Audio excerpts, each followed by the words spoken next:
I'm here live at the all-class volleyball tournament. Semifinal action's going on right now, but as the day started, every team still had a shot at the state championship. This a true double elimination format. As let's take a look at some of the loser out games from earlier. Here's a look at the venue.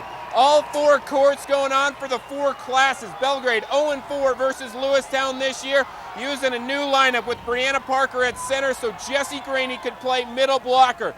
Graney puts it in, and later it would be Sadie Locken on the kill, but the strategy didn't work in game one, and that game would go to Lewistown. So Belgrade, they would just simply go back to their bread and butter. Jessica Hespin the kill. She had 17 kills. Hoblet added 16. Kirsten Nelson back at middle blocker with the kill. Belgrade wins it in 5. As for the Anaconda Copperheads, that's an ace from Kirsten King. Then it would be Lisa Lazlovich, just a freshman. She gets the heads back in the game. Heads down 2-1. Miles City a little too tough. They go on and win 3-2. Anaconda had a great season this year, and it comes to a disappointing close.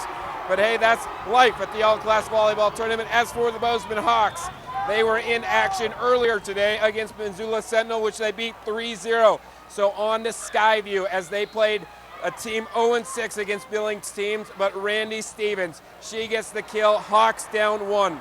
Then Corianne Clark with the dig, and they would set Clark up, and she puts it into no man's land.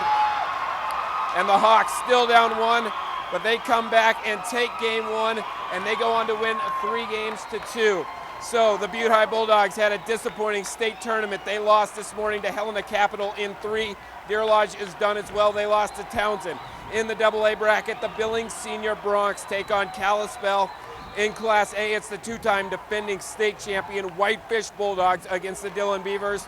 Three Forks and Huntley Project should be an interesting game in the Class B semis. And in Class C, it's Absorki playing Sims. All of these games will start at 6 and are underway. And as for the big football game tomorrow, Cat-Griz, it's for state bragging rights. It's also for the Big Sky Conference Championship, and it's also to get an automatic berth into the playoffs.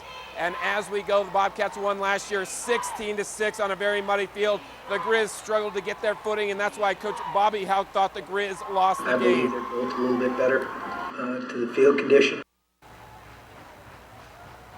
Field conditions will also be big time in this game, as the Bobcat wide receiver Michael Jefferson has killed it this year on turf.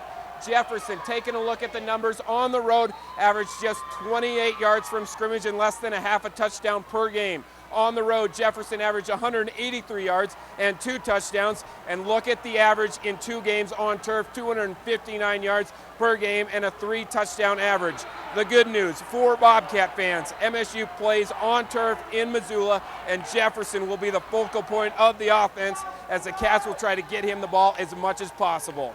Mike's got to be the focus of our offense. We've got to take some shots early, throw the ball down the field, loosen up their secondary so we can try and get Evan Groves on a running game unhooked enough to be able to keep their defensive ends off our quarterback. So one dovetails off of the other, and it really does begin with Mike Jefferson. Guys like him thrive in that kind of type of game. He's, we're going to have to get him the ball as much as possible. He's our best player, both sides of the ball, and he always can take it the distance. I mean, you give that guy a little bit of a crease, and he's gone. And so I think we, obviously want to get him the ball, and we'll try to do that all game. Washington Grizzly Stadium has sprint turf, which is an artificial synthetic grass over a rubber fill. It's very real, but it is not grass, unless you ask Coach Bobby Houck. Thank God we don't play them on turf, huh? No, not grass. Ours is grass. Well, if that's grass, I'd like to see Coach Houck out there mowing it. That's it for sports. The news will be right back right after this.